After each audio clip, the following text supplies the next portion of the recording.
ગુજરાતી બાળ વાર્તાઓ. ઘણા સમય પહેલા પ્રતાપગઢમાં એક વિશાળ જંગલ હતું. તે જંગલમાં ઘણા પ્રાણીઓ સાથે રહેતા હતા. એમાંથી એક હતી ચંપા શિયાળ. ચંપા શિયાળની બે ખાસ આદત હતી જે તેને બીજા બધા પ્રાણીઓથી અલગ બનાવતી હતી. એક હતી આળસ અને બીજું ખૂબ જ ઘમંડી. કોઈ તેને ગમે તેટલું જ્ઞાન આપે, તે ક્યારેય આ બે આદતો છોડવા તૈયાર ન હતી. ચંપા શિયાળ એટલી બધી આળસુ અને ઘમંડી હતી કે જો કોઈ પ્રાણી તેના કલ્યાણ માટે કંઈક સૂચન કરે તો તે તેના પર ધ્યાન આપતી ન હતી. ચંપા શિયાળ ફક્ત એ જ કરતી જે તેને પોતાને યોગ્ય લાગતું હતું. તે એમ જ માનતી હતી કે જંગલના બીજા બધા પ્રાણીઓ મૂર્ખ છે અને તે પોતે એક જ હોશિયાર અને ચાલાક છે. તે મોટા ભાગે એકલા રહેવાનું જ પસંદ કરતી હતી.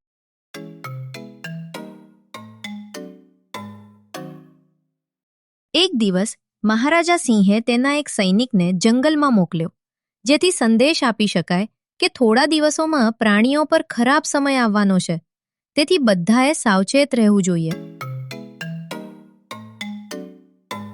સાંભળો સાંભળો સાંભળો, હું મહારાજા સિંહ વતી તમને બધાને જણાવવા માંગુ છું કે આ અઠવાડિયે તમારે બધું ખાવા પીવાનું લઈને સલામત સ્થળે જવું જોઈએ, કારણ કે એવું જાણવા મળ્યું છે કે આખા મહિના દરમિયાન ભારે વરસાદ પડશે. તેથી મહારાજા સિંહે બધાને અગાઉથી સાવચેત રહેવા કહ્યું છે, કારણ કે આપત્તિની સંભાવના છે. આ સમય દરમિયાન કોઈ પણ કોઈને મદદ કરવાની સ્થિતિમાં નહીં હોય. તમને બધાને કોઈ મુશ્કેલી ન પડે તે માટે આ આદેશનું પાલન કરો. મહારાજનું કહેવું માનીને બધા પાણી પેલા પાળ બાંધી લો. ચંપા શિયાળ તેના એક મિત્ર ચંપકવરુ સાથે વાત કરી રહી હતી. આ આદેશ સાંભળીને તેને બિલકુલ ગમ્યું નહીં. તે તેના મિત્ર સાથે ઊભી હતી. પછી તેણે કહ્યું, ચંપકભાઈ, આ શું બકવાસ છે? આપણે આખા મહિના માટે ખોરાક કેવી રીતે એકત્રિત કરી શકીએ? તેના ઘમંડી શબ્દો સાંભળીને વરુએ કહ્યું, ચંપાબેન, તું ક્યારેય કોઈ પણ બાબતને સિરિયસલી કેમ નથી લેતી? તે આપણા જંગલનો રાજા છે. તે બકવાસ કેમ કહેશે? તે કંઈ પણ બોલે કે કહે તેના પાછળ આપણું જ હિત હોય છે. જો તું તેની વાત નહીં સાંભળ તો તે એક દિવસ તું પ્રોબ્લેમમાં આવી જઈશ અને ત્યારે તારી હેલ્પ કરવા કોઈ નહીં આવે. અરે યાર, હવે તું પણ મને ભાષણ આપવા લાગ્યો. કંઈ નહીં, છોડ. હું તો આજથી જ ખોરાક એકત્રિત કરવાનું શરૂ કરીશ, એટલે મને આખા મહિના માટે ચિંતા કરવાની જરૂર રહેશે નહીં. અરે યાર, મગરે કહ્યું અને તે એની વાત પર વિશ્વાસ કરી લીધો. અરે છોડ ને યાર, થોડીક વાર આરામ કરી લઈએ. હજુ તો ઘણો સમય છે. આપણે પછી ભેગું કરી લઈશું. અને મને નથી લાગતું કે એવું કંઈ થવાનું છે. મહારાજ સિંહ આપણને ખોટી રીતે ડરાવી રહ્યા છે. તું તો ખરેખર બહુ જ આળસુ છે ચંપાબેન. તું બેસ અહીં, હું જઈ રહ્યો છું. મારે પણ મારું ઘર રિપેર કરવાનું છે. ચંપાબેન, તું જ આરામ કર. હું તો આ નીકળ્યો. ઘણું કામ કરવાનું છે. ચાલ બાય, મળ્યા પછી આપણે પડે. તે દિવસથી જંગલના બધા પ્રાણીઓ પોતાના માટે ખોરાક એકઠો કરવામાં અને પોતાને માટે સલામત ઘર ગોતવા લાગી પડ્યા હતા. અને તેઓ બધા પોતાના માટે સુરક્ષિત જગ્યા શોધવામાં સફળ થયા. બસ એક અઠવાડિયું ઝડપથી પસાર થઈ ગયું. જેમના ઘર થોડા ખરાબ હતા તેઓ પોતાના કામમાં વ્યસ્ત થઈ ગયા અને પોતાના ઘરને રિપેર કર્યા. પણ આળસુ ચંપા શિયાળે એક પણ કામ કર્યું નહીં. એ તો આખો દિવસ સૂઈને જ આખું અઠવાડિયું પસાર કરે છે. અરે ચંપાબેન, તારું ઘર તો સંપૂર્ણપણે બરબાદ થઈ ગયું છે. કાલથી વરસાદ શરૂ થવાનો છે. તારે બીજે ક્યાંક રહેવાની વ્યવસ્થા કરવી જોઈએ, નહીં તો તું મુશ્કેલીમાં મુકાઈ જઈશ. અરે બકરાભાઈ, જ્યારે વરસાદ આવશે ત્યારે હું મારું જોઈ લઈશ. હજુ તો ઘણો સમય છે. ત્યાં સુધીમાં હું કંઈક ને કંઈક કરી જ લઈશ. અને ચંપાબેને તો કે તે ખોરાકની કોઈ વ્યવસ્થા કરી છે કે નહીં? હા ભાઈ હા, મેં બેસ્ટ વ્યવસ્થા કરી છે, બેસ્ટ. તારે ચિંતા કરવાની કોઈ જરૂર નથી. ચંપા શિયાળ બધાને એમ જ કહેતી કે તેને વરસાદથી બચવા માટે વ્યવસ્થા કરી લીધી છે, અને એ પણ સૌથી બેસ્ટ. અને ખોરાકનો સંગ્રહ પણ કરી લીધો છે. પરંતુ કહેવાય છે ને, જેઓ પોતાને ખૂબ જ હોશિયાર અને ઓવર સ્માર્ટ સમજે છે અને ઓવર કોન્ફિડન્સમાં રહે છે, તેઓએ પોતે જ નુકસાન ભોગવવું પડે છે.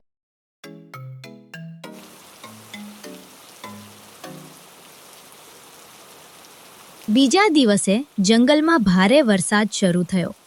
બધા પ્રાણીઓ તેમના ઘરોમાં સુરક્ષિત હતા અને ચંપા શિયાળ પણ તેના ઘરમાં આરામથી સૂઈ રહી હતી. બહાર ખૂબ જ જોરથી વરસાદ પડી રહ્યો હતો, પણ તેને બિલકુલ પરવા નહોતી. તે ફક્ત આરામ વિશે વિચારી રહી હતી.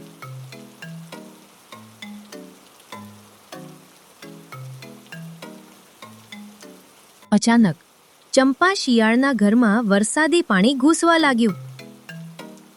અરે, આ પાણીનો અવાજ ક્યાંથી આવી રહ્યો છે? મને લાગે છે કે મારે ઊભી થવું જ પડશે. મને ભૂખ પણ લાગી રહી છે. અરે, આ શું છે?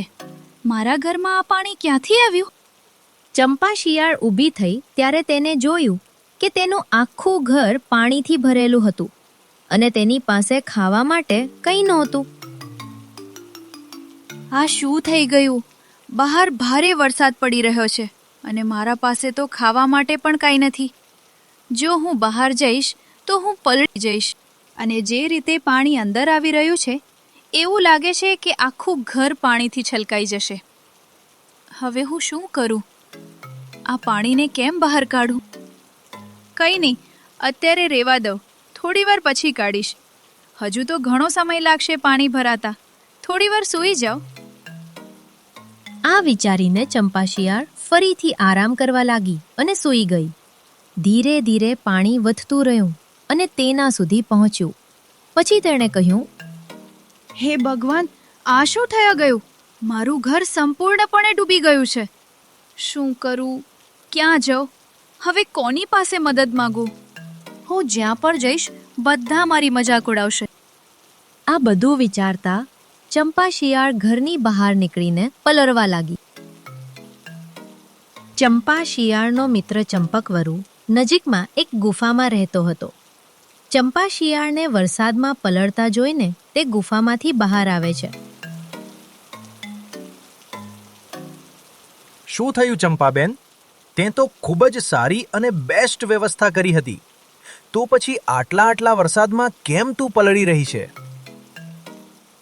અરે ના, કંઈ નહીં. હું ફક્ત વરસાદનો આનંદ માણી રહી છું. મને વરસાદમાં ભીનું થવાનું ગમે છે. અચ્છા, તો તને ખરેખર કોઈ મદદની જરૂર નથી? અરે ના ભાઈ ના, હું તો બિલકુલ ઠીક છું. મને કોઈની મદદની જરૂર નથી.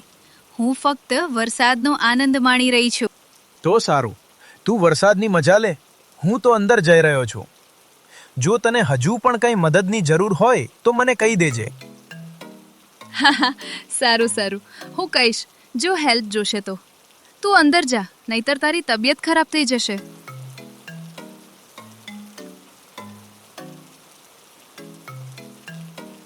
તે પછી ચંપા શિયાળ લાંબા સમય સુધી વરસાદમાં ઊભી રહી અને તેના ઘમંડને કારણે તે મદદ માંગી શકી નહીં. ભૂખ અને બીના રહેવાથી તે બીમાર થઈ ગઈ અને તે ચક્કર ખાઈને બેહોશ થઈ ગઈ. જ્યારે તે ઘણા કલાકો પછી ભાનમાં આવી ત્યારે તેણે તેનો ફ્રેન્ડ ચંપકવરુ અને બકરાને તેની નજીક જોયો. તે આ બધું જોઈને આશ્ચર્યચકિત થઈ ગઈ. તે થોડીવાર ચૂપ રહી આસપાસ જોયું અને પછી ધીમેથી બોલી, મારું માથું ખૂબ દુખે છે. હું ક્યાં છું? તમે બધા મારી નજીક કેમ ઊભા છો? શું થયું? વરસાદમાં ભીંજાઈ જવાને કારણે તને તાવ આવ્યો હતો અને ભૂખ્યા રહેવાના કારણે તારું શરીર નબળું પડી ગયું હતું. તેથી જ તું ચક્કર ખાઈને બેભાન થઈ ગઈ. પછી ચંપકે તને બહાર બેહોશ પડેલી જોઈએ મને બોલાવ્યો. પછી અમે બંને તમને અંદર લઈ આવ્યા અને તને દવા આપી. જો તે તારી આળસ અને ઘમંડ છોડીને સમયસર તારું ઘર સુધાર્યું હોત તો આ બધું ન થયું હોત. મેં તને પૂછ્યું પણ હતું કે તને કોઈ મદદની જરૂર છે અને તે સ્પષ્ટપણે ના પાડી દીધી. ક્યારે તે મારી વાત સાંભળીને મારા ઘરે આવી હોત તો તું બીમાર ન પડી હોત. તે સાચું કહ્યું ચંપકભાઈ. ખૂબ આળસુ અને ઘમંડી બનવું નુકસાનકારક છે. જો તે મને યોગ્ય સમયે ન બોલાવ્યો હોત તો કોણ જાણે શું થયું હોત. માફ કરશો મિત્ર. આઈ એમ સો સોરી. હું સમજુ છું. મારી આળસ અને ઘમંડને કારણે મેં આજે એક મોટો પાઠ શીખ્યો અને મને આ પાઠ શીખવાની જરૂર હતી. નહીં તો હું આજે પણ મારી આંખો ખોલી ન શકી હોત. ઠીક છે.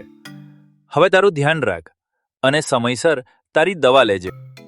સાંભળ ચંપાબેન, તું મારા ઘરે ગમે ત્યાં સુધી રહી શકે છે. આને પોતાનું ઘર જ સમજજે. તું સ્વસ્થ થાય ત્યાં સુધી આરામ કર. આ દરમિયાન હું તારા માટે ખાવાની કંઈક વ્યવસ્થા કરીશ.